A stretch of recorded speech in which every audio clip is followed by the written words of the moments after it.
আল্লাহ তাআলা বলেন কিয়ামতের দিন ভাই ভাইয়ের থেকে পালাবে, ওয়া উম্মিহি ওয়া আবিহি, মাতা পিতার থেকে তারা পলায়ন করবে, ওয়া সাহিবাতিহি ওয়া বানি, স্ত্রী সন্তানদের থেকে পলায়ন করবে। প্রত্যেকে নিজের চিন্তায় বিভোর থাকবে। তাফসীরের মধ্যে আসছে এক ব্যক্তির আমল ওজন দেওয়া হবে, সমান সমান হয়ে গেছে।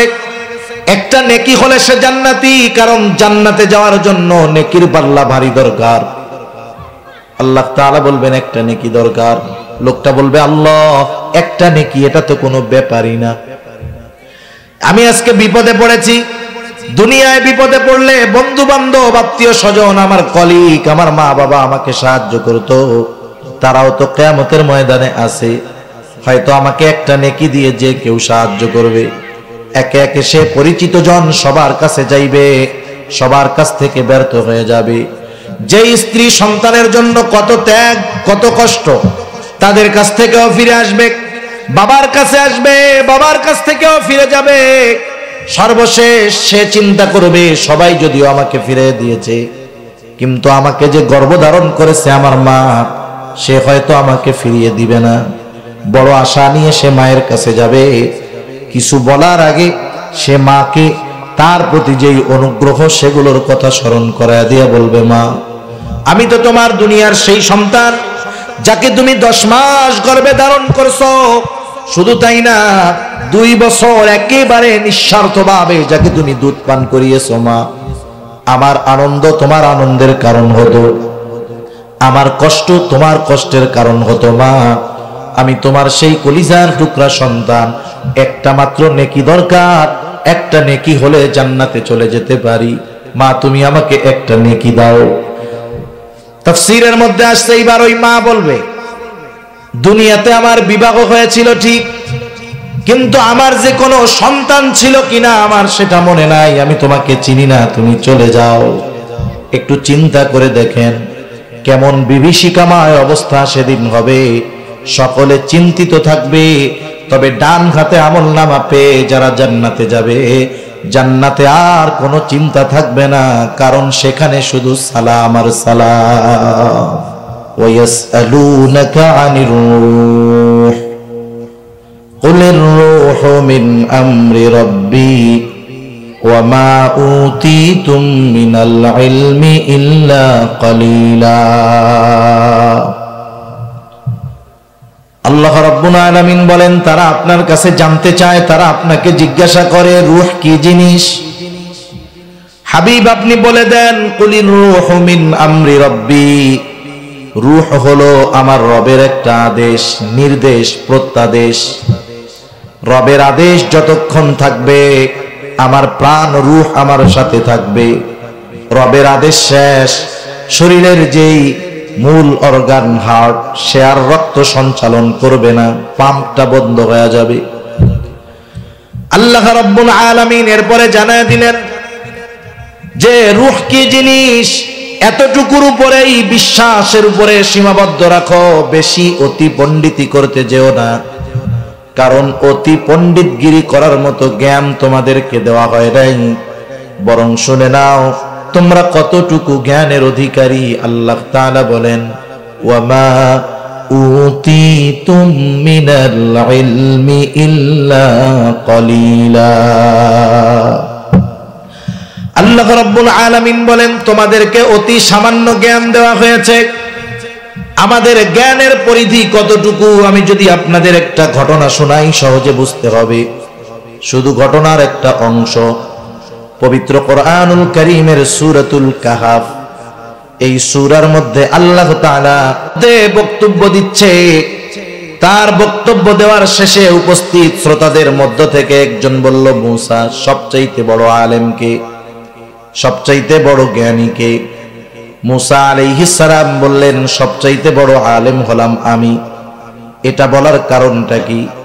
কারণ আল্লাহ তাআলা যখন কোন নবীকে কোন জাতির কাছে, কোন গোত্রের কাছে প্রেরণ করেছেন, ওই নবীকে ওই জাতির ওই গোত্রের মধ্যে সবচাইতে বেশি জ্ঞান দিয়ে আল্লাহ তাআলা তাকে প্রেরণ করেছে। মূসা আলাইহিস সালামের উম্মতদের মধ্যে মুসা আলাইহিস সালামকে জ্ঞান উম্মতদের চাইতে বেশি দেওয়া হয়েছে। উনি এই দৃষ্টিকোণ থেকে বলছেন যে আমি হলাম সবচাইতে বড় আলেম, কিন্তু এই জবাবটা আল্লাহ তাআলার কাছে পছন্দনীয় হয় নাই। তিনি মুসা আলাইহিস সালামকে বললেন, মুসা তুমি নিজের নিজে বড় জ্ঞানী বললা, কিন্তু আসমানের নিচে এমনও জ্ঞানী আছে যারা তোমার চাইতে বেশি জ্ঞান রাখে, এমনও জ্ঞান তাদের কাছে আছে যেগুলো তোমার জানা নাই। এই ঘটনাকে কেন্দ্র করেই আল্লাহ তাআলা মুসা আলাইহিস সালামকে খিজির আলাইহিস সালামের কাছে পাঠাইলেন। সফর শুরু হয়ে গেল। সফরের প্রথমে ওনারা দুইজন নৌকা দিয়ে সাগর পাড়ি দেওয়ার চিন্তা করলেন। দুজনে নৌকায় উঠলেন, সাগরের মাঝ দিয়ে নৌকা চলতেছে। হঠাৎ একটা দৃশ্য সবার নজরে আসলো। ওনারা দুইজন দেখতে পেলেন একটা পাখি সমুদ্রের মধ্যে উড়ন্ত অবস্থায় তার ঠোঁট লাগিয়ে সমুদ্র থেকে পানি পান করে। আপনারা যারা নদী পথে সাগর পথে ভ্রমণ করেছেন, সেন্ট মার্টিন গেছেন, দেখবেন পানির মধ্যে যখন পাখির পিপাসা লাগে নদী পথে, ও তখন সুন্দর মতো তার ঠোঁটটা পানির সাথে লাগায়া পানি পান করে। এই দৃশ্যটা দেখার পর হযরত খিজির আলাইহিস সালাম বলতেছে, ও ভাই মুসা, আল্লাহ তাআলার জ্ঞান যদি হয় এই সমুদ্র পরিমাণ, তাহলে সমগ্র সৃষ্টির জ্ঞান হলো ওই পাখির ঠোঁটে যতটুকু পানি লেগেছে। আল্লাহ তাআলার জ্ঞান যদি হয় সমুদ্র পরিমাণ, তাহলে সব সৃষ্টির জ্ঞান হলো ওই পাখির ঠোঁটে লেগে থাকা পানির সমপরিমাণ। এতটুকু জ্ঞান আল্লাহ তাআলা সমগ্র সৃষ্টির মধ্যে বন্টন করে দিয়েছে। এই জ্ঞান পেয়ে আমাদের কি অবস্থা? আল্লাহর অস্তিত্বকে অস্বীকার করে বসে আছে না নাই? তাহলে যে কথার থেকে গেলাম, রূহ কি জিনিস? এটা আল্লাহ তাআলার আদেশ। যতক্ষণ আছে ততক্ষণ দুনিয়ায় আছি, যখন আদেশ শেষ আল্লাহ তাআলা দুনিয়ায় আর থাকতে দিবেন না। কিন্তু এই রূহ কতদিন আমার আপনার সাথে থাকবে আল্লাহ তাআলা মাতৃগর্ভে থাকতেই ওইটা নির্ধারিত হয়ে যায়। এই যে পানির বোতলটা আছে, এখানে 4টা জিনিস লেখা আছে। একটা হলো উৎপাদনের তারিখ, আর একটা হলো মেয়াদ, আর একটা হলো ব্যাচ নাম্বার, আর একটা হলো তার মূল্য। উৎপাদনের তারিখও লেখা আছে, মেয়াদও লেখা আছে। আমার আপনার যেই দিন রূহ ফুঁকে দেওয়া হয়েছে, আমার রূহ আমার দেহের সাথে কতদিন থাকবে সেটারও মেয়াদ জানায় দেওয়া হয়ে গেছে। বোতলের গায়ের মেয়াদটা দেখা যায়, আমার আপনার নির্দিষ্ট একটা মেয়াদ আছে, কিন্তু সেটা দেখা যায় না। ওই মেয়াদ সময় যখন ফুরিয়ে যাবে, মালাকুল মাউত যথা সময়ে হাজির হয়ে যাবে। আল্লাহ তাআলা বলেন, ফাইদা জাআ আজালুহুম লা ইস্তাখিরুনা সাআতান ওয়া লা ইস্তাকদিমুন। আল্লাহ রাব্বুল আলামিন বলেন, নির্দিষ্ট সময় যখন হাজির হয়ে যাবে, মালাকুল মাউত আমার আপনার কাছে চলে আসবে, প্রাণ হরণ করা হবে। আল্লাহ তাআলা বলেন, এক মুহূর্ত বিলম্ব হবে না, এক মুহূর্ত আগেও হবে না, একেবারে যথা সময়ে আমার আপনার প্রাণ হরণ করা হবে। এইবার আমার আপনার নাম হলো লাশ, আমাকে আপনাকে কবরস্থ করা হবে। এর আগে যখন আমাদের অঞ্চলে কোনো মানুষ মারা যায়, মাইকের মধ্যে অ্যানাউন্স হয়, অমুক এলাকার অমুক আজ বিকাল 5 ঘটিকার সময় ইন্তেকাল করিয়াছে। এই ঘোষণা হয় আপনাদের এদিকে? ইন্তেকাল শব্দটি হলো আরবি শব্দ। ইন্তেকাল শব্দের অর্থ হলো স্থানান্তরিত হওয়া। এই ঘোষণার মাধ্যমে জানায় দেওয়া হয়, অমুক এলাকার অমুক এতদিন দুনিয়ার জগতে ছিল, এখন স্থানান্তরিত হয়ে নতুন এক জগতে পদার্পণ করেছে। এতকাল দুনিয়ার জগতে ছিল, এখন সে নতুন আর এক জগতে পদার্পণ করেছে। আমাদের ভাষায় আমরা বলি কবর জগৎ, আর হাদিসের ভাষায় সেটাকে বলা হয় আলমে বরজখ। আলমে বরজখ এটা এমন এক জগৎ, যেই জগতের সব কিছু মানুষের অন্তরালে মানুষ চোখ দিয়ে ওই জগতের কিছু দেখতে পারে না, দেখা যায় না, বিধায় অস্বীকার করার কোনো সুযোগ নাই। দুনিয়ার অনেক কিছু দেখি না, বিশ্বাস করি কি করি না? করি। ব্যথা দেখা যায়? ব্যথা কি দেখা যায়? যায় না। অনেক কিছু আছে দেখা যায় না, বিশ্বাস করি। শুধু তাই না, জিন আছে, জিন জাতি, জিন আছে। অনেক আধুনিক মডারেট মুসলমান বিশ্বাস করে না, অথচ আল্লাহ তাআলা কোরআনুল কারীমে জিনের কথা বলছেন। জিনের নামে একটা সূরা আল্লাহ নাজিল করছে, এজন্য জিনেরও জগৎ আছে। ওয়াজ মাহফিল হইতেছে, জিনদেরও হয়। বিবাহ শাদী হয় আপনাদের আমাদের যেমন, জিনদেরও হয়। মাঝে মধ্যে মারামারি লাগে, জিনদের মধ্যেও লাগে। সব কিছু হয় জিনদের মধ্যে, কিন্তু আমরা দেখতে পারি না। আল্লাহ তাআলা সেই ব্যবস্থাপনা করেছেন, দেখতে পারবো না, কিন্তু অস্বীকার করার কোনো সুযোগ নাই। এবার আমাকে আপনাকে রেখে দেওয়া হলো কবরে, নতুন এক জগৎ, আলমে বারজাখ। আলমে বারজাখ তার জন্য শান্তির জায়গা। দুনিয়ার মধ্যে যে নেক আমল করছে, ভালো কাজ করছে, এজন্য হাদিসের মধ্যে আসছে কারো কবর হয়ে যাবে রাউদাতুম মিন রিয়াদিল জান্নাহ, কারো কবর হবে জান্নাতের একটা বাগান, আর কারো কবর হবে জাহান্নামের একটা গর্ত। তার মানে আলমে বারজাখ শান্তির জায়গা তার জন্য হবে দুনিয়াতে যে ভালো কাজ করছে, ভালো আমল করছে, আর আলমে বারজাখ তার জন্য কষ্টের জায়গা হয়ে যাবে দুনিয়াতে যে পাপের মধ্যে ডুবে থাকছে, চলতে থাকবে।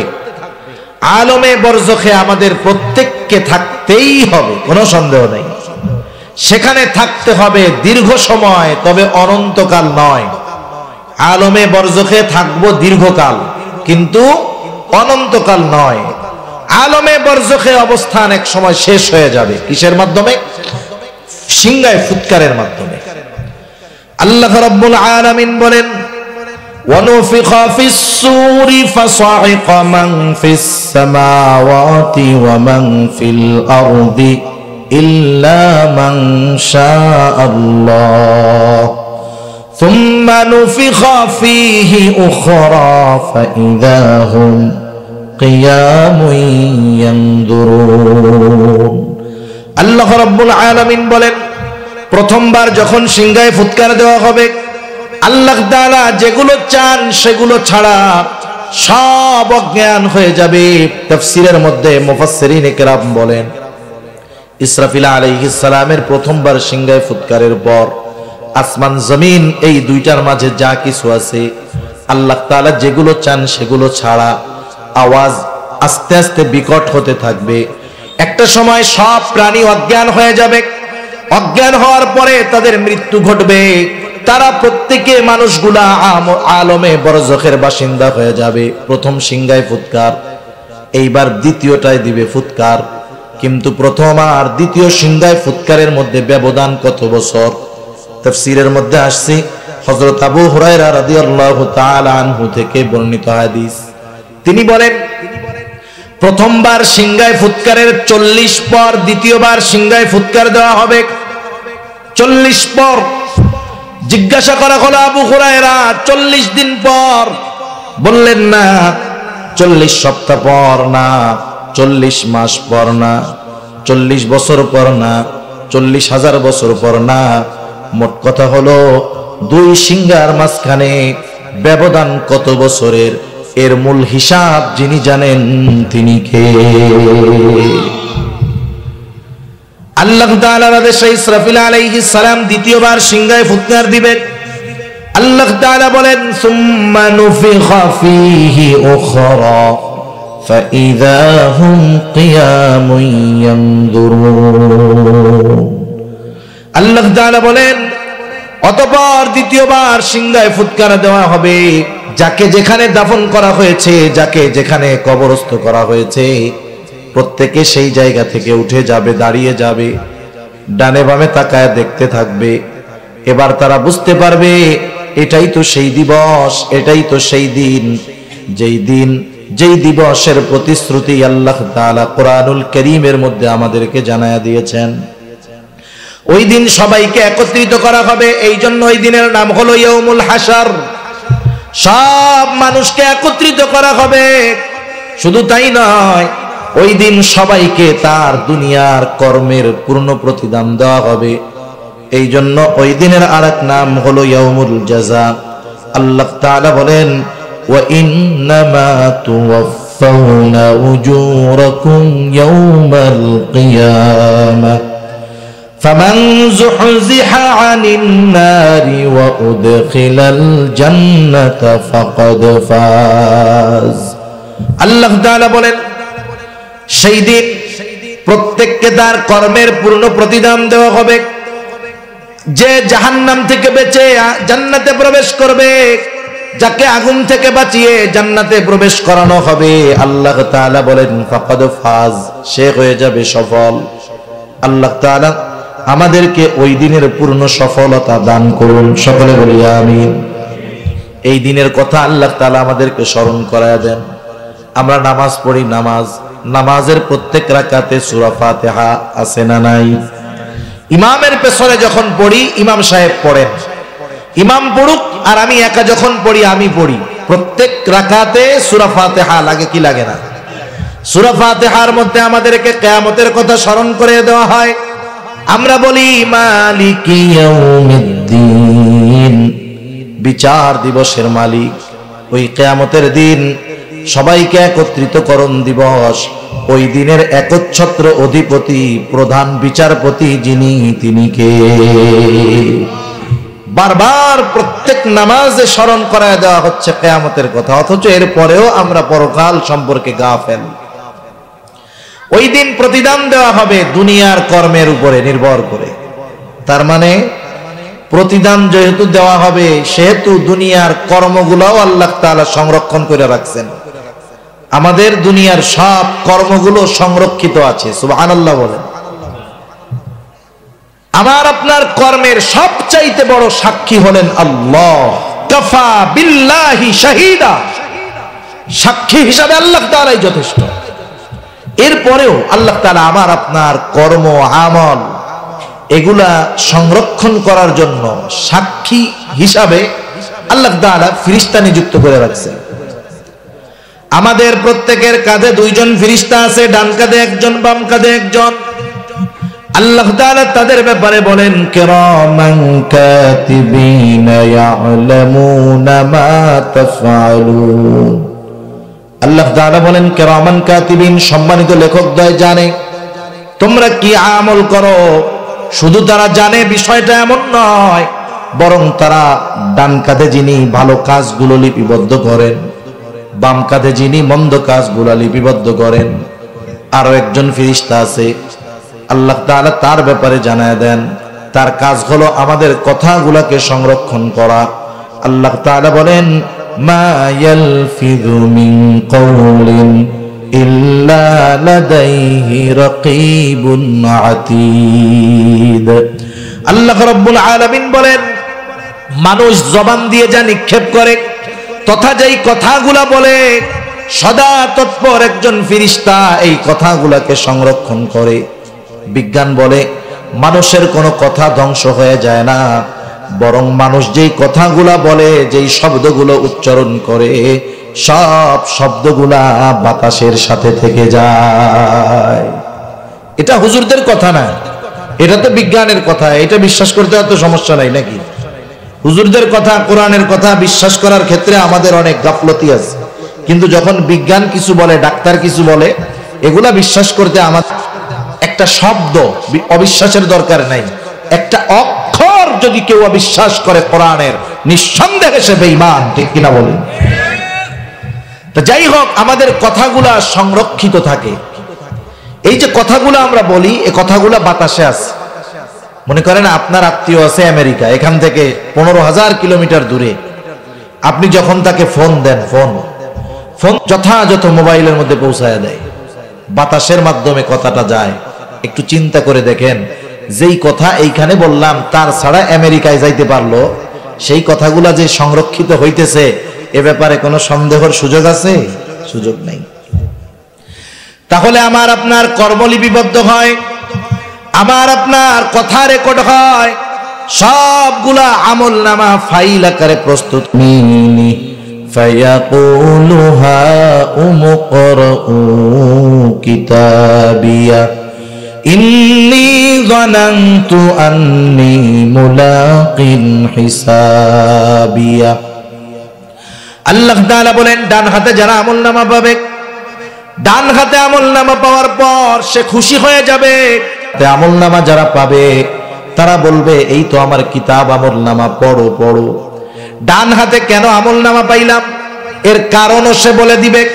কারণ যেই ছেলেটা 90-95 পেল, সে এবার দোস্তদেরকে বলে, দোস্ত আমি তো ভালো মতো অঙ্ক করেছিলাম, ইংরেজিগুলা পড়েছিলাম, যার কারণে আমি অঙ্কে ইংরেজিতে লেটার মার্ক পেয়ে গেছি। এইবার ডান হাতে আমলনামা যে পেল, সে ডান হাতে আমলনামা পাওয়ার কারণ হিসাবে বলবে, ফাআম্মা মান উতিয়া কিতাবাহু বিয়ামিনি ফায়াকুলু হাউম ইকরাউ কিতাবিয়া ইন্নী যানানতু আন্নী মুলাকিন হিসাবিয়া।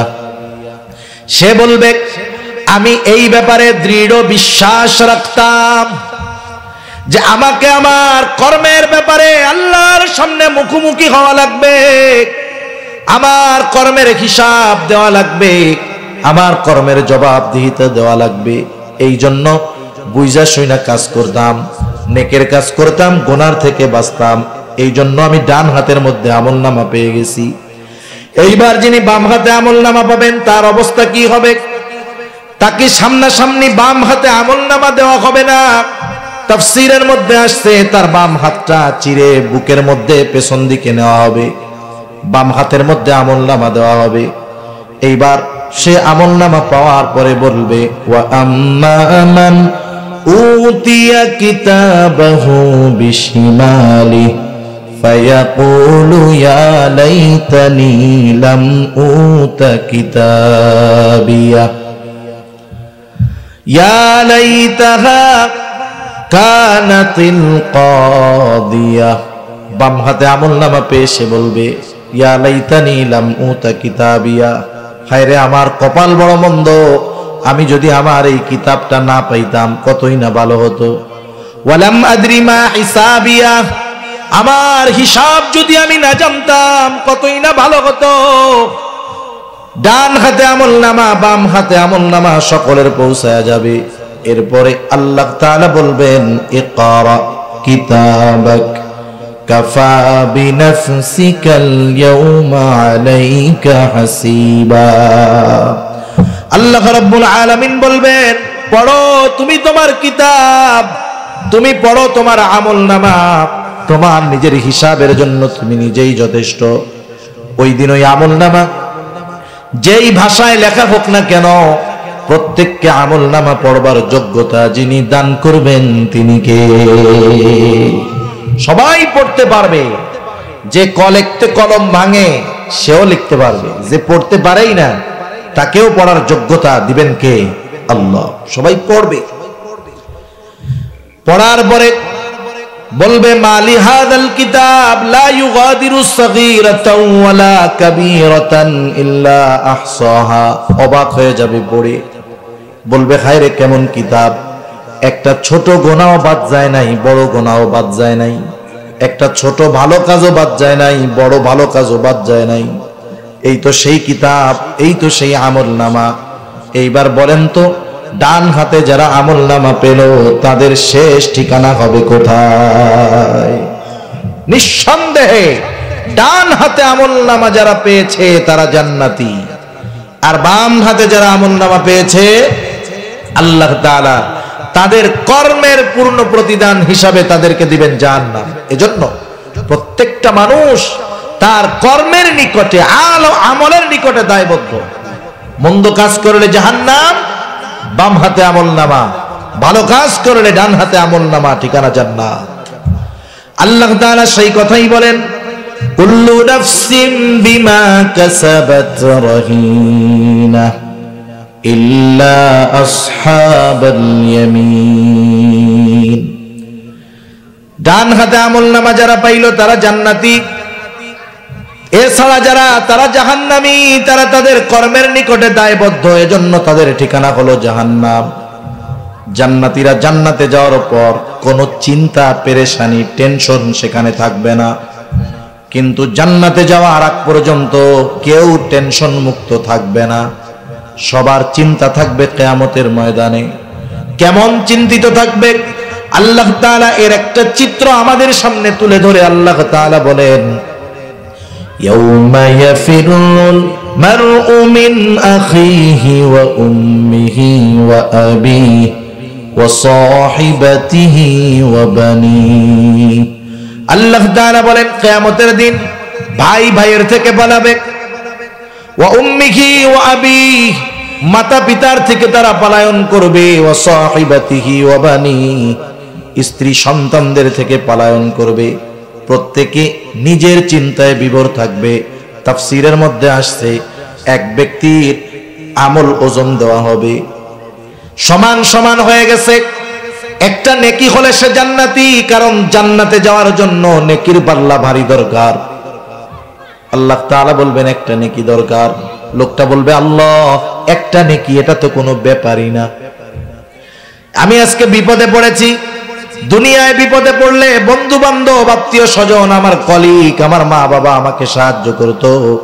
তারাও তো কিয়ামতের ময়দানে আছে। হয়তো আমাকে একটা নেকি দিয়ে যে কেউ সাহায্য করবে। একে একে সে পরিচিত জন সবার কাছে যাইবে, সবার কাছ থেকে ব্যর্থ হয়ে যাবে। যে স্ত্রী সন্তানের জন্য কত ত্যাগ, কত কষ্ট, তাদের কাছ থেকেও ফিরে আসবে। বাবার কাছে আসবে, বাবার কাছ থেকেও ফিরে যাবে। সর্বশেষ সে চিন্তা করবে, সবাই যদিও আমাকে ফিরে দিয়েছে, কিন্তু আমাকে যে গর্ভধারণ করেছে আমার মা, সে হয়তো আমাকে ফিরিয়ে দিবে না। বড় আশা নিয়ে সে মায়ের কাছে যাবে। কিছু বলার আগে সে মাকে তার প্রতি যেই অনুগ্রহ, সেগুলোর কথা স্মরণ করায় দিয়ে বলবে, মা আমি তো তোমার দুনিয়ার সেই সন্তান যাকে তুমি 10 মাস গর্ভে ধারণ করছো।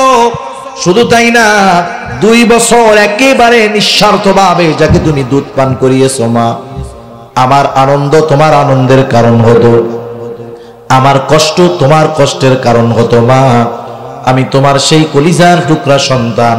একটা মাত্র নেকি দরকার, একটা নেকি হলে জান্নাতে চলে যেতে পারি। মা, তুমি আমাকে একটা নেকি দাও। তাফসীরের মধ্যে আসছে এইবার ওই মা বলবে, দুনিয়াতে আমার বিবাহ হয়েছিল ঠিক, কিন্তু আমার যে কোনো সন্তান ছিল কিনা আমার সেটা মনে নাই। আমি তোমাকে চিনি না, তুমি চলে যাও। একটু চিন্তা করে দেখেন কেমন বিভীষিকাময় অবস্থা সেদিন হবে। সকলে চিন্তিত থাকবে। তবে ডান হাতে আমলনামা পেয়ে যারা জান্নাতে যাবে, জান্নাতে আর কোনো চিন্তা থাকবে না, কারণ সেখানে শুধু সালাম আর সালাম, শান্তি আর শান্তি। জান্নাতে যাওয়ার পরে কিয়ামতের ময়দানে কেউ কাউকে চিনবে না। জান্নাতে যাওয়ার পরে সবাই সবাইরে খুঁজবে, মা বাবাকে খুঁজবে, আত্মীয় স্বজন খুঁজবে। দুনিয়ার মধ্যে যার সাথে একদিনও দেখা হয়েছে, ও জান্নাতে গিয়া তাকেও খুঁজবে, বন্ধু বান্ধবকে খুঁজবে। বলেন তো, সবাইকে কি সেই জান্নাতের মধ্যে পাবে? পাবে না। তাফসীরে ইবনে কাসীরের মধ্যে আসছে আল্লাহ তাআলা জান্নাতি আর জাহান্নামীদের মধ্যে কথোপকথন, দেখার ব্যবস্থা করে দিবেন।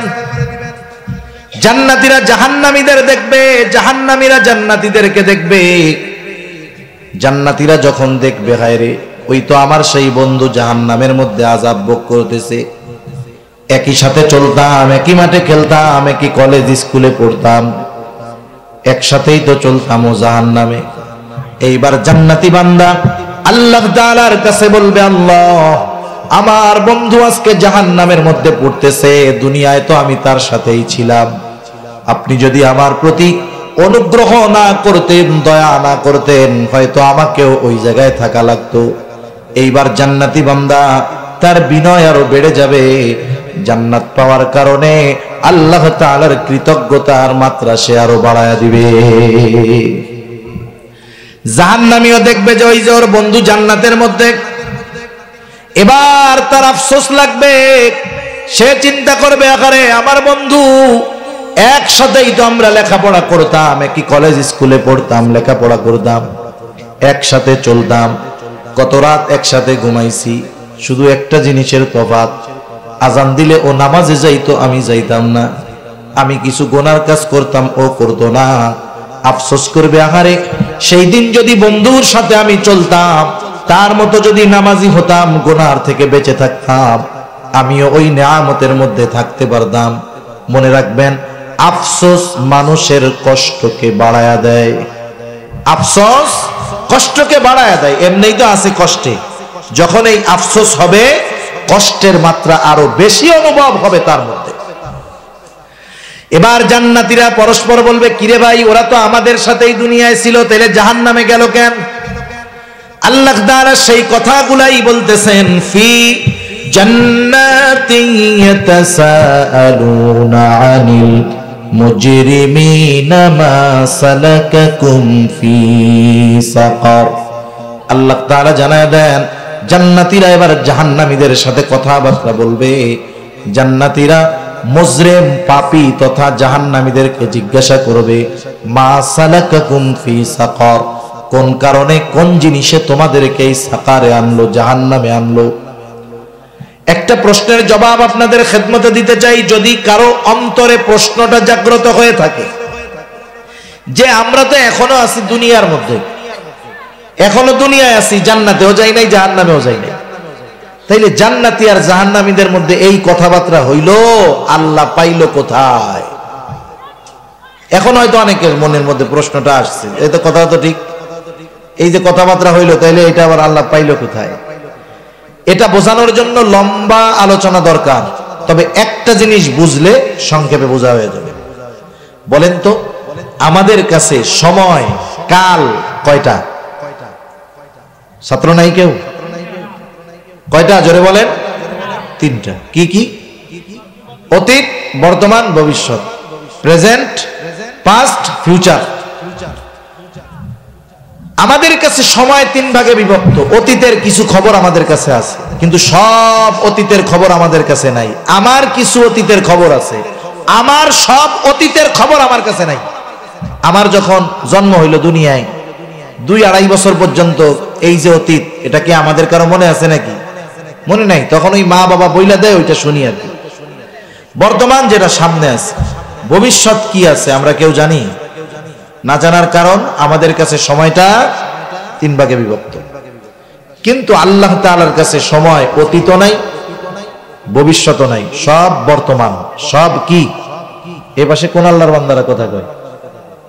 এই পাশে আল্লাহর বান্দারা একটু কথা বলেন না। তাহলে আল্লাহ তাআলার কাছে সব হলো বর্তমান, প্রেজেন্ট। আমাদের কাছে যেটা ভবিষ্যৎ, আল্লাহর কাছে সেটা কি বলেন না?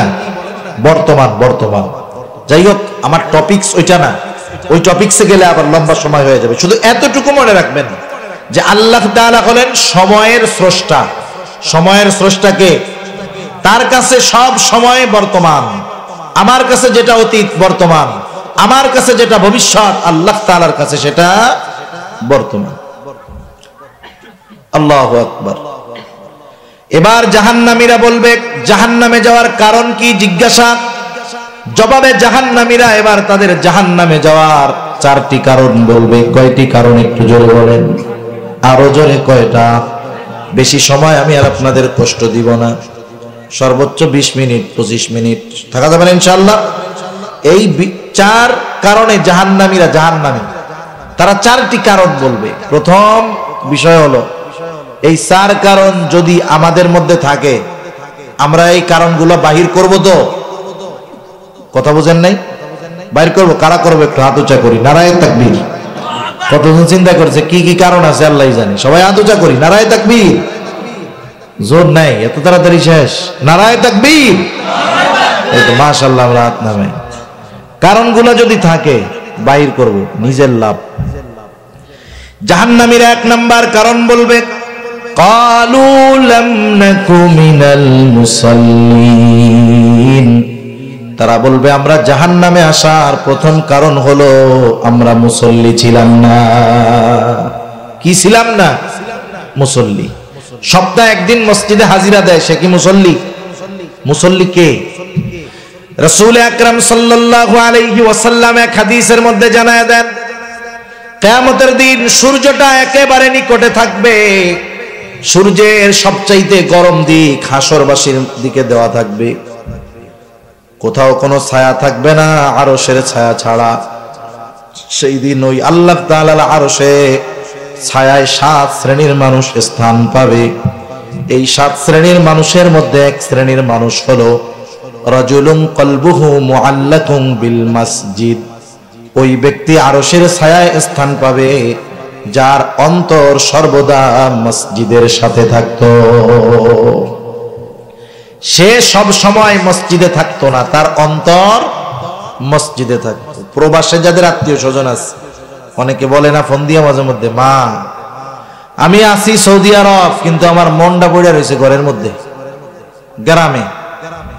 তার মন সব সময় গ্রামে, সেই জন্য সুযোগ পাইলেই বাড়ি আসতে চায়, স্বাভাবিক বিষয়। এখন বলেন, যেই লোকের অন্তর সব সময় মসজিদের সাথে আছে, নামাজের সময় হইলে ওই লোকটা মসজিদে যাবে না চার দোকানে যাবে? আরে জোরে বলেন না, কোথায় যাবে? প্রকৃত মুসল্লি হলো সে, নামাজ তো পড়ে ঠিক, সাথে সাথে তার অন্তরে সর্বদা নামাজের আর মসজিদের চিন্তা থাকে, ঠিক কিনা বলেন? সেজন্য সে আজান যখন হয়, দুনিয়ার যত কাজ থাকুক না কেন আল্লাহর দরবারে হাজিরা দিতে চলে যায়। আরেকটা জিনিস আপনাদের বলি, আমরা মনে করি শরীয়তের বিধিবিধান হুকুম আহকাম মানলে মনে হয় শুধু পরকালের লাভ, দুনিয়ার লাভ নাই। এটা যারা ভাবে তারা ভুলের মধ্যে আছে। শরীয়তের প্রত্যেকটা বিধিবিধান যদি আমরা মান্য করতে পারি, প্রথম লাভ দুনিয়ায়। কোন জায়গায়? জোরে বলেন। দুনিয়ায়। আমাদের দেশে সহ তাম দুনিয়ায় যারা নামাজ পড়ে না, এদের মধ্যে বড় একটা অংশ নামাজ না পড়ার কারণ হলো তার কর্ম, তার কাজ। কাজ দিয়ে মানুষ কি করে? কাজ কেন করে? খাবারের জন্য, তাই না? রিজিকের জন্য। এই রাত জায়গা অটোওয়ালা অটো চালায়, রিক্সাওয়ালা রিক্সা চালায়, কুলি কুলিগিরি করে, তরকারিওয়ালা তরকারি বিক্রি করে, দোকানদার দোকানদারি করে, সিএনজিওয়ালা সিএনজি চালায়, ট্রাকওয়ালা ট্রাক চালায়, কত পরিশ্রম করে মানুষ। উদ্দেশ্য কি? রিজক। উদ্দেশ্য কি? একটু বলেন না, রিজিকের মালিক কে? আর একটু জোরে, কে? রিজিকের মালিক আল্লাহ। এখন উত্তম রিজিক পাওয়া যাবে কোন পদ্ধতিতে? রিজিকের মালিক যেই পদ্ধতি বলে দিছে, ঠিক কিনা বলেন? রিজিকের মালিক যদি কোনো পদ্ধতি বলে দেয় যে তোমরা এই কাজগুলা করো, তাইলে আমি তোমাদের রিজিক দিব, বলেন তো সেই পদ্ধতি অবলম্বন করলে রিজিক পাওয়া সহজ না কঠিন? আর একটু জোরে, সহজ না কঠিন? আরে যারা বেকার টেকার আছেন, ইনকাম কম, পয়সা কম, শুনেন না, এটা দুনিয়ার ওয়াজ, পরকালেরটা থাক। আল্লাহ তাআলা কোরআনুল কারীমের মধ্যে বলেন, ওয়া'মুর আহলাকা বিস-সালাতি ওয়াসতাবির আলাইহা লা নাসআলুকা রিজকা। আল্লাহ রাব্বুল আলামিন বলেন, তুমি তোমার আহাল পরিবারকে নামাজের আদেশ করো আর তুমিও নামাজের উপরে থাকো, তথা তুমি নিজে মুসল্লি হও, তোমার অধীনস্থ যারা আছে তাদেরকেও মুসল্লি বানাও। এই জন্য মুসল্লি একা হলে হবে না, আমার অধীনস্থ যারা আছে তাদেরকেও মুসল্লি বানানোর দরকার আছে না নাই? তারা যদি মুসল্লি না হয়, আমি মুসল্লি হয়ে বাঁচতে পারবো না।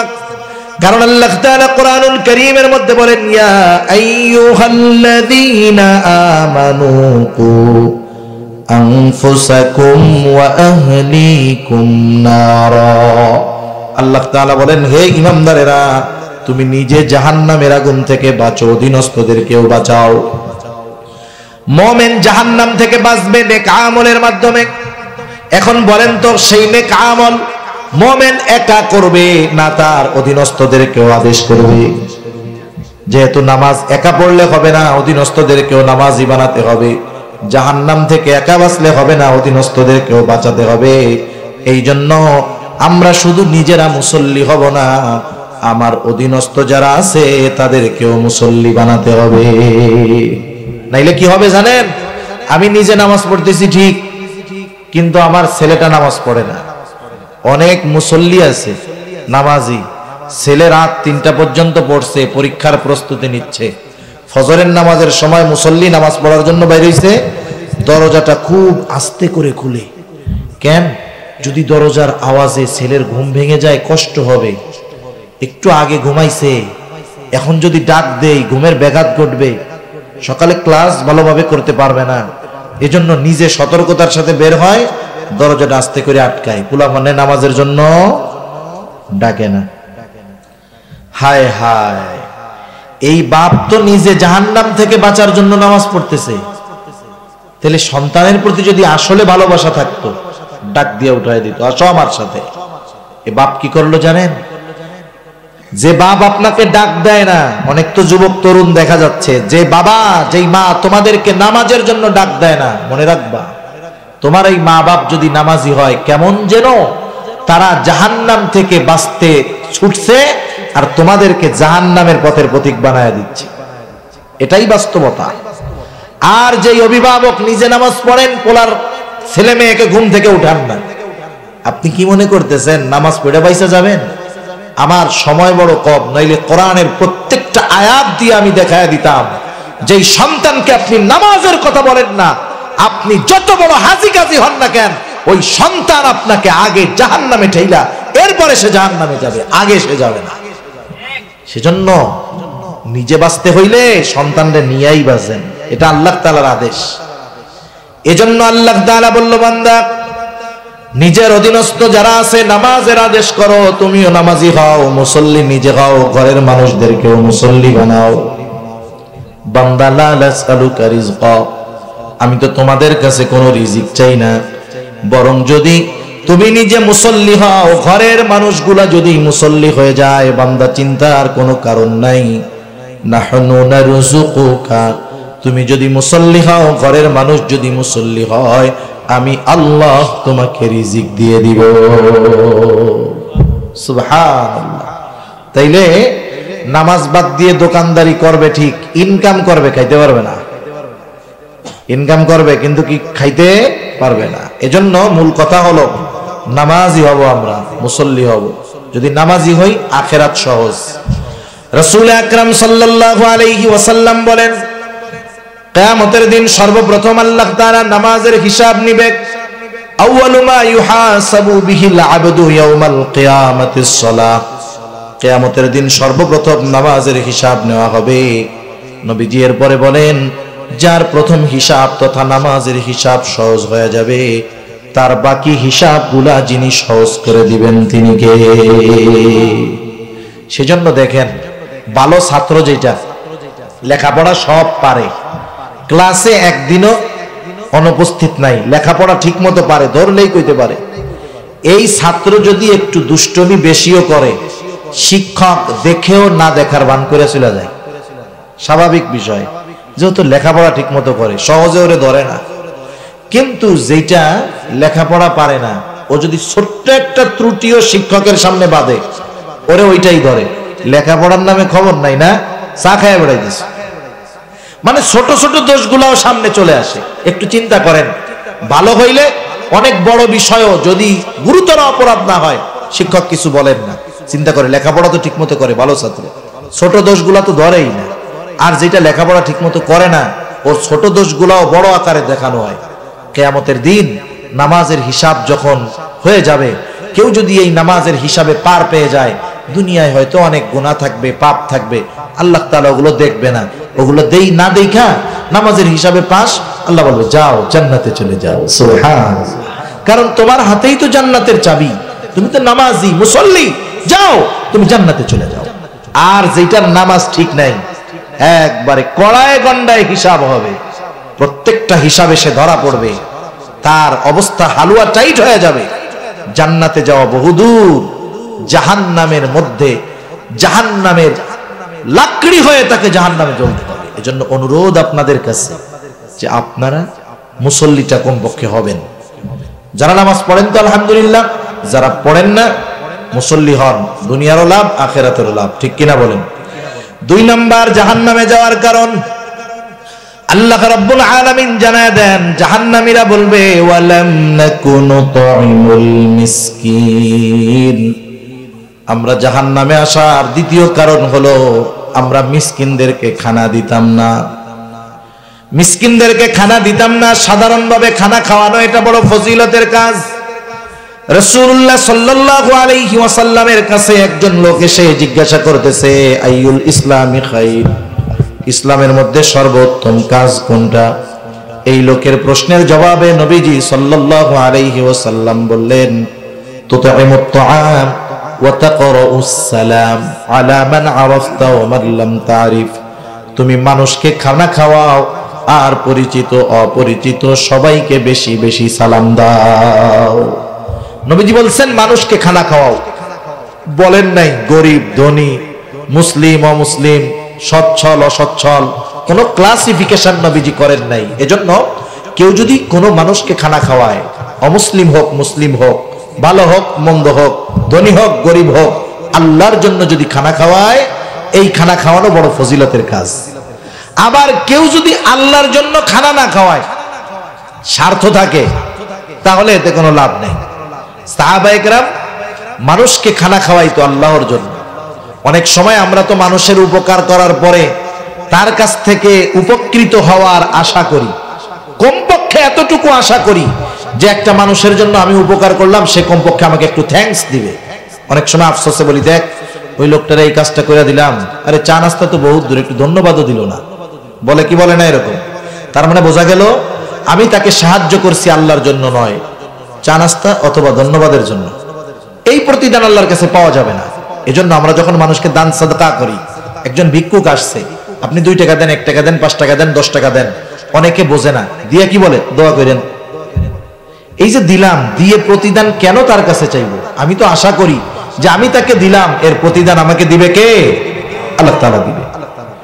সেজন্য আমরা খানা খাওয়াবো মানুষকে আল্লাহর জন্য, মানুষকে আল্লাহর জন্য খানা খাওয়াবো। সাহাবায়ে কেরাম খানা খাওয়াইতেন, তাদের অভ্যাস কেমন ছিল? আল্লাহ তাআলা বলেন, ইন্নামা নুতঈমুকুম লিওয়াজহিল্লাহি লা নুরিদু মিনকুম জাযাআন ওয়ালা শুকুরা। আল্লাহ তাআলা বলেন, তারা মানুষকে খানা খাওয়ায়, বলে ইন্নামা নুতঈমুকুম লিওয়াজহিল্লাহ, আমরা তোমাদেরকে আল্লাহর জন্য খানা খাওয়াইছি, যেহেতু খানা খাওয়াইছি আল্লাহর জন্য, লা নুরিদু মিনকুম জাযাআ, এই জন্য তোমাদের কাছে আমরা কোনো প্রতিদান চাই না। প্রতিদান তো বহুদূর, ওয়ালা শুকুরা, এটাও চাই না যে তোমরা আমাদেরকে ধন্যবাদ দাও। সুবহানাল্লাহ। সেজন্য খানা খাওয়াইয়া ধন্যবাদও আশা করব না। আর একটা বিষয় খেয়াল রাখবো, খানা খাওয়ানোর ক্ষেত্রে আমার আপনার প্রতিবেশী যারা আছে, যদি অভাবী থাকে, অসচ্ছল থাকে, ক্ষুধার্ত থাকে, তাদেরকেও খানা খাওয়াবো। নাইলে নবীজি কি বলেন? নবীজি বলেন, লাইসাল মুমিন আল্লাযী ইয়াশবাউ, সে মুমিন নয় যে পেট পুরে আহার করে আর তার প্রতিবেশী অভুক্ত থাকে। নবীজি বলেন সে মুমিন নয়। এজন্য আমার আপনার প্রতিবেশীর দিকে খেয়াল রাখবো যে কি খাওন দাওয়ান আসেনি, ভালো মন্দ খায় নাকি, একটু তাদেরকে ভালো খাওয়াবো। তা যাই হোক, এখন দেখেন, যেখানে সচ্ছল মানুষকে খানা খাওয়াইলে ফজিলত, সেখানে যদি একটা মিসকিন অসহায় গরিবকে আমরা আল্লাহর জন্য খানা খাওয়াই, ফজিলত কম না বেশি? অনেক বেশি। কত বেশি? আমি এটা নিয়ে 1 ঘন্টা আলোচনা করতে পারবো ইনশাআল্লাহ। শুধু এতটুকু বলি যে খানা না খাওয়ানো মিসকিনদের, এটা কাফেরদের স্বভাব। কাদের স্বভাব? আরো জোরে বলেন, কাফেরদের স্বভাব। কাদের স্বভাব? খানা না খাওয়ানো মিসকিনদের, এটা জাহান্নামীদের কাজ। কাদের কাজ? জাহান্নামীদের কাজ। মিসকিনদের খানা খাওয়ানো মুমিনের কাজ। কাদের কাজ? মুমিনের কাজ। শুধু তাই না, যারা মিসকিনদের খানা খাওয়ায়, পবিত্র কোরআনুল কারীমের সূরা ফাজরের মধ্যে আসছে, যারা মিসকিনদের খানা খাওয়ায় এদের রিজিক আল্লাহ প্রশস্ত করে দেয়, যারা খাওয়ায় না এদের রিজিক আল্লাহ সংকীর্ণ করে দেয়। এখন চিন্তা করে দেখেন, মিসকিনদের খানা খাওয়াইলে খালি কি আখেরাতের লাভ না দুনিয়ার লাভ আছে? দুনিয়ার লাভ আছে, আখেরাতের লাভ আছে। এজন্য মিসকিনদের খানা খাওয়াবো। 3 নাম্বার, তারা বলবে ওয়া কুন্না নাখুদু মাআল খাইদিন, আমরা অনর্থক মজলিসকারীদের সাথে বসতাম। আমাদের দেশে অনর্থক মজলিসের অভাব নাই। প্রত্যেকটা অঞ্চলের প্রত্যেকটা চায়ের দোকান এই জামানায় অনর্থক মজলিসের এক একটা আখড়া। প্রত্যেকটা চায়ের দোকানে টেলিভিশন আর মানুষজন বসে এর সমালোচনা ওর সমালোচনা। চায়ের দোকানগুলায় বাংলাদেশের সব বুদ্ধিজীবীদেরকে পাওয়া যাবে। ওইখানে আপনি দেশের সেরা ডাক্তার পাবেন, ইঞ্জিনিয়ার পাবেন, উকিল পাবেন। খালি সমস্যা কি ওই জায়গায় বলবেন, দেখবেন ডাক্তার বের হয়ে গেছে, উকিল বের হয়ে গেছে, ব্যারিস্টার বের হয়ে গেছে। চার দোকানে বসে কি কথা বলে? আখেরাতের কথা বলে? বলে না। যে কথাগুলা বলা বলি করে, অন্যের সমালোচনা, গীবত, এইগুলা করে করে ওই মজলিসগুলা জাহান্নামীদের মজলিসে পরিণত হয়। ঠিক কিনা বলেন? আপনার চা খাওয়ার দরকার, আপনি দৌড় দিয়া চা এক কাপ খাইয়া চলে আসলেন। পান দরকার, খাইয়া নিয়ে চলে আসলেন। চা তো ঘরে বানাই, এই বেশিক্ষণ ভাল লাগবে না। কিন্তু গীবত, সমালোচনা যদি শুরু হয়, দেখবেন খালি মজাই লাগে, মজাই লাগে। অনেকে আছে বলে, হুজুর আমরা কিছু কই না। আপনি তো বৈশা বৈশা শুনেন, তো শুনেন কেন? চলে আসতে পারলেন না? আপনি তো না বইলাও জাহান্নামী কাজ করে বসলেন। সেজন্য বাজার এসবের সাথে আমাদের সম্পৃক্ততা হবে, সম্পর্ক হবে আমাদের টয়লেটের মতো। কিসের মতো? বাথরুমের মতো। কত জায়গায় গেছি, এখন দেখছি সে ঘর যে টাইলস দিয়ে বানাইছে তার চাইতে বাথরুমের টাইলস আরো দামি। একজন বলতেছে আমার ঘরের দিছি 100 টাকা স্কয়ার ফিট, আর আমার বাথরুমেরটা আমি এমন টাইলস দিছি ওর উপরে যদি সাবান দেওয়া হয়, সাবান তাও স্লিপ করবে না। হুজুর যেন তেন দাম না, 1200 টাকা স্কয়ার ফিট। ঘরের মধ্যে 100, বাথরুমে 1200। দেয়ালে টাইলস দিছে, চায়না টাইলস, দামি 500-700-1000 টাকার কমে স্কয়ার ফিট নাই। আবার ডিজাইন করা, এত সুন্দর ব্যবস্থাপনা, বাথরুমে অন্যরকম ডেকোরেশন করা। বলেন তো, যত ডেকোরেশন কইরেই বাথরুম করুক না কেন, প্রয়োজন যদি না হয়, প্রস্রাব পায়খানায় যদি চাপ না দেয়, সে কি বাথরুমে যাবে? এই চিন্তা করবে নাকি যে এত লক্ষ টাকা খরচ করে বাথরুম বানাইলাম, কম্বল টম্বল নিয়ে শীতের দিন এক রাত ওই জায়গায় থাকি? কেউ থাকবে? দেখেন, যতক্ষণ তার জরুরত না আসবে সে কিন্তু যাবে না। আবার জরুরত ছাড়তে গেল, প্রস্রাব পায়খানা 5 মিনিটে শেষ। এখনো যদি চিন্তা করে, হায় রে, ডেলি একবার বাথরুমে আসি, তাও মাত্র 5 মিনিট, আজকে এক কাম করি, আরো আধা ঘন্টা আমি এই জায়গায় বসে থাকি। থাকবে? থাকবে না। দেখেন, এত দামি টাইলস দিয়ে ডেকোরেশন করে বাথরুম বানাইলো, প্রয়োজন না আসলে যায় না, প্রয়োজন শেষ হইলে আর থাকে না। বাজারটা ঠিক এরকম মনে করতে হবে। যত জমজমাট হোক, যত কিছুই থাক, প্রয়োজন হইছে গেলাম, শেষ তো চলে আসলাম। তাহলে এই অনর্থক মজলিস থেকে বাঁচা আমাদের জন্য সহজ হবে। ঠিক কিনা বলেন? এছাড়াও যত মজলিস আছে, এই মজলিসগুলা যেখানে দুনিয়ারও উপকার নাই, আখেরাতেরও উপকার নাই, ওই ধরনের মজলিসগুলা থেকে আমরা ফিরে আসব। তাহলে কি হবে? গুনার থেকে বাঁচবো, জাহান্নাম থেকে বাঁচা আমাদের জন্য সহজ হবে। 4 নাম্বার, জাহান্নামীরা বলতেছে, ওয়া কুন্না নুকাযযিবু বিয়াউমিদ্দিন, আমরা কিয়ামতের দিবসকে মিথ্যা প্রতিপন্ন করতাম, অবিশ্বাস করতাম। কিয়ামতের প্রতি বিশ্বাস রাখা এটা ঈমানের ভিত্তি সমূহের একটি। হাদিসের মধ্যে এসেছে ঈমানের ভিত্তি হলো 6টি, এর মধ্যে একটি হলো ওয়াল ইয়াউমিল আখিরি, পরকালের প্রতি বিশ্বাস রাখা। এক কথা, মৃত্যু থেকে নিয়ে একেবারে জান্নাত পর্যন্ত যা কিছু আছে সব কিছুর উপরে বিশ্বাস রাখা। কেউ যদি আখিরাতের যে কোনো একটা বিষয়ের উপরে অবিশ্বাস করে, নিঃসন্দেহে সেই লোকটা হয়ে যাবে বেঈমান। সব বিশ্বাস করে, একটা জিনিস বিশ্বাস করে না, পরকালে কি, যে আরে মিজান বলতে কিচ্ছু নাই। যদি বলে যে আরে না, পুলসেরাত বলতে কিচ্ছু নাই, বিশ্বাস করি না, এটা পরকাল আখিরাতের একটা অংশ, অস্বীকার করলো, সে বেঈমান। সাথে সাথে অনেকে বিশ্বাস করে কিন্তু তাদের মধ্যে উদাসীনতা থাকে। উদাসীনতা বুঝেন তো? ওইটা বিশ্বাস করে ঠিক, কিন্তু গুরুত্ব দেয় না তেমন। এই যারা গুরুত্ব না দেয় তাদেরও কিন্তু অবস্থা খারাপ। ওই যে শুরুতে যাই আমি একটু, ডান হাতে যারা আমলনামা পেয়েছে, আমলনামা ডান হাতে পাওয়ার কারণ হিসাবে তারা কি বলেছিল? তারা বলেছিল, ইন্নী যানানতু আন্নী মুলাকিন হিসাবিয়া, আমি এই ব্যাপারে দৃঢ় বিশ্বাস রাখতাম যে আমাকে হিসাবের সম্মুখীন হতে হবে। বলেন তো, এই হিসাব দুনিয়ায় না কিয়ামতের দিন? কিন্তু হিসাব যে হবে, এই বিশ্বাস কি মরার পরে করলে হবে না দুনিয়ায় করতে হবে?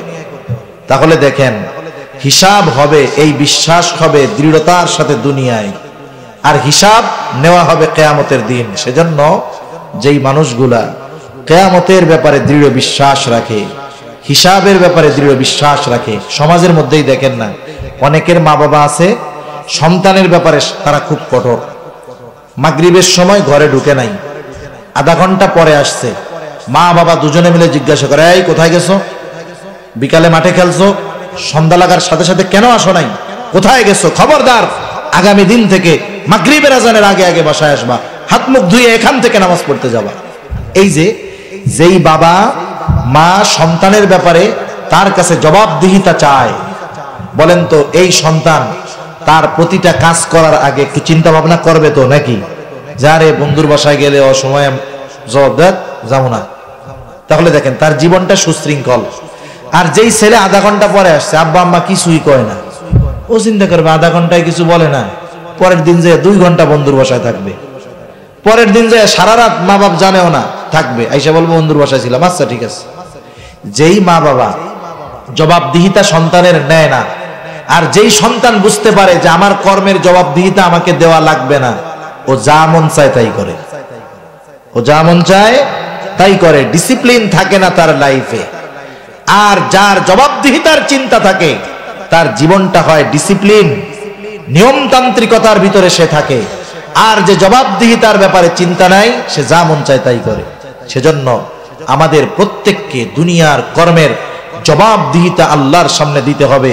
এই ব্যাপারে যদি দৃঢ় বিশ্বাস থাকে, আমাদের দুনিয়ার লাইফ স্টাইলের মধ্যে ডিসিপ্লিন থাকবে, সুন্দর থাকবে, নৈতিকতা থাকবে, আমানতদারিতা থাকবে, দিনদারিত্ব থাকবে। জাহান্নাম থেকে বাঁচার কর্মগুলো আমরা করব, জান্নাতে যাওয়ার কর্মগুলো আমরা করতে পারবো। ঠিক কিনা বলেন? সেজন্য ভাই, এই যে 4টি কারণ তারা বলল, এই অবস্থা চলতেছে, চলতে চলতে কি হলো? হাত্তা আতানাল ইয়াকিন। ওই যে শুরুতে বলছিলাম দৃঢ় সত্য, মাউতকে কোরআনুল কারীমের মধ্যে ইয়াকিন শব্দ দ্বারা আল্লাহ তাআলা উল্লেখ করেছেন। তার মানে দৃঢ় সত্য, এমন সত্য যেটাকে কেউ অস্বীকার করে না। সেই মৃত্যু এসে হাজির হয়ে গেল, মরে গেলাম, তাওবা করার সুযোগ হলো না, ভালো কাজ করতে পারলাম না, এখন আমার অনন্তকালের আবাসস্থল হয়ে গেছে জাহান্নাম। সেজন্য সম্মানিত উপস্থিতি, জাহান্নামীদের কর্মগুলো আমাদের পরিত্যাগ করতে হবে। দুনিয়ায় থাকতে থাকতে নেক আমল, ভালো কর্মের মাধ্যমে আমাদেরকে জান্নাতি বান্দাদের তালিকায় আমাদের নাম উঠায় নিতে হবে। আল্লাহ সুবহানাহু ওয়া তাআলা আমাদের সবাইকে কথাগুলা বুঝবার, আমল করবার তৌফিক আল্লাহ দান করুন। সকলে বলি আমিন।